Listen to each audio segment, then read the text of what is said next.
mes sœurs aussi. Nous sommes sur Pior, de Pior, chapitre 3, verset 13. Qu'est-ce que la Bible nous déclare? La Bible dit, mais nous entendons selon sa promesse de nouveaux cieux et une nouvelle terre, où la justice habitera.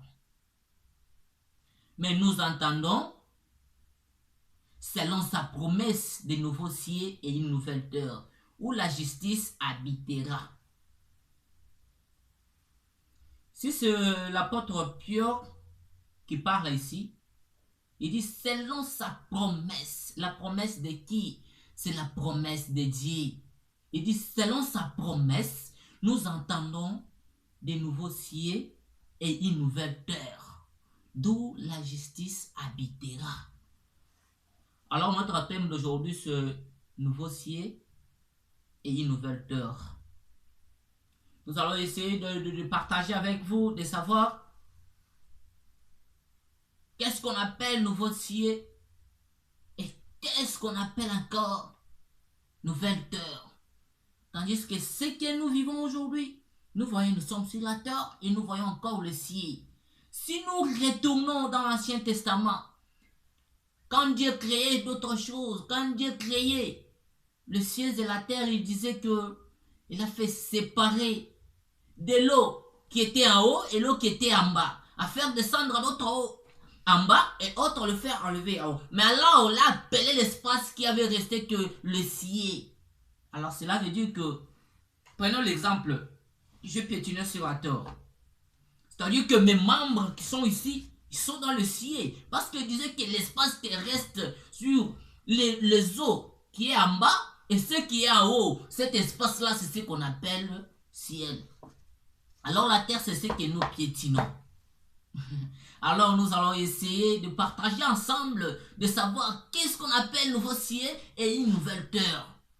D'où la justice de Dieu habitera. Mon frère, ma soeur, sache bien que Dieu n'a pas comme un homme charnel. Dieu n'a pas comme l'homme qui promet mais qui ne réalise pas.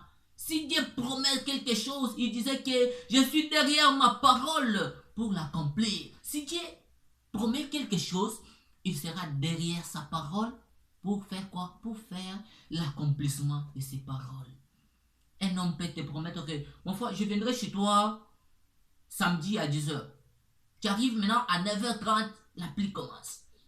Quand il sera dérouté ou bien des programmes sera perturbés, qu'est-ce qu'il va te dire? Ah, j'avais eu l'empêchement, donc j'avais l'envie de venir chez toi à 10h, mais nous voyons seulement à partir de 9h la pluie. Mais alors, mon frère, je demande, qu'est-ce qui peut empêcher Dieu de réaliser, de faire quoi? De réaliser sa promesse ou bien ses promesses? Celui-là a dit 10h, c'est-à-dire il sera présent 10h. Celui-là a dit 9h, il sera là pour accomplir sa promesse. Alors, un homme peut te promettre, je viendrai chez toi demain, je viendrai demain. Tandis que il est un homme charnel. Ah, ça sera impossible de réaliser. De faire quoi? De faire la réalisation. Et pour réaliser autre chose. Qu'est-ce que la Bible nous dit? Nous entendons selon sa promesse une nouvelle ciel et une nouvelle terre, d'où la justice habitera. C'est pourquoi, qu'est-ce que Jean dit en Jean 14? Il dit que votre cœur ne se trouble point. Croyez en Dieu et croyez en moi. C'est parce qu'il y a plusieurs demeures dans la maison de mon Père. Si cela n'était pas vrai, je n'allais pas vous dire. C'est-à-dire que quand Jésus a dit quelque chose, il est derrière ses paroles, ou bien sa parole pour faire quoi? Pour accomplir. Mon frère, est-ce que tu seras aussi capable d'attendre aussi cette promesse? Tu seras captif d'attendre aussi cette promesse. On disait que d'où la justice habitera. Cela veut dire que dans cette terre que nous voyons aujourd'hui, il n'y a pas la justice. C'est pourquoi il y a des pleurs, il y a des grincements dedans. Il y a quoi et quoi? C'est ce que l'apôtre Paul dit en disant quoi? Il disait que Quand je suis dans cette tente, il disait son corps, car il y a des grincements des dents, nous subissons donc des douleurs qu'on ne peut pas dire. Tu ne peux pas dire. Car selon sa promesse, nous entendons une nouvelle et de nouveaux cieux et une nouvelle terre, d'où sa justice habitera.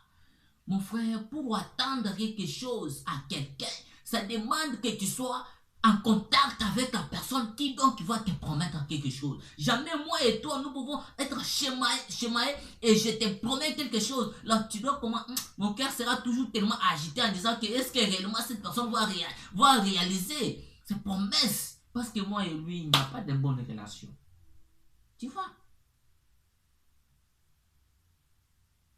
Parce qu'entre moi, il n'y a pas quoi? Il n'y a pas une bonne nouvelle relation. Pas une bonne relation. Pour attendre quelque chose à quelqu'un, ça demande que toi et cette personne, que vous soyez dans une même idée ou bien une même bonne relation. Si vous n'êtes pas en bonne relation, comment tu peux attendre quelque chose à quelqu'un? Mon frère, nous sommes en voyage.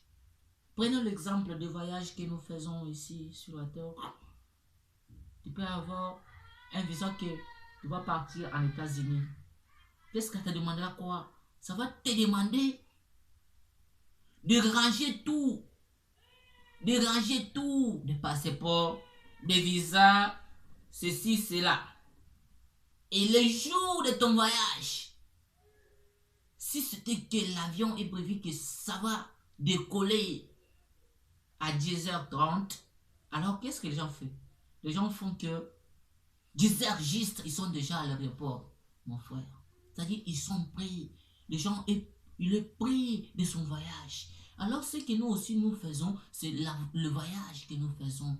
Mon frère, ça demande aussi que tu sois prêt avec notre voyage. Ça demande aussi que tu sois prêt avec notre voyage. Il n'y a qu'une seule condition. Ça ne te demandera pas quoi, de visa, de passeport, quoi et quoi. Que le Saint-Esprit réside en toi. Parce que c'est ça même les tickets d'où que tu dois présenter. C'est ça même les billets d'où. C'est ça même les passeports que tu dois présenter. C'est ça mon passeport. Je suis chrétien. Comme les gens présentent, c'est ça mon passeport. Je suis congolais. Mon nom c'est tel, mon nom c'est tel. Tout c'est écrit dans le passeport. Si tu as aussi le Saint-Esprit en toi, tu dois présenter le Saint-Esprit. C'est ça mon passeport. C'est ça mon passeport. Donc je suis des nationalités chrétiennes. C'est quoi le Saint-Esprit? Parce que si tu as déjà le Saint-Esprit en toi, c'est ça même Jésus-Christ. Parce qu'il dit, je suis le chemin, la vie, la vérité. Personne ne peut jamais partir au Père sans faire passer sur moi. C'est-à-dire que pour aller auprès de Dieu, ça doit demander de passer en Jésus-Christ. Alors comment tu dois passer en Jésus-Christ? Tandis que tu es encore dans les saillies, tu es encore dans l'ancien. Donc tu marches comme Dieu qui te disait, moi je suis de tel. Tu marches encore comme ça.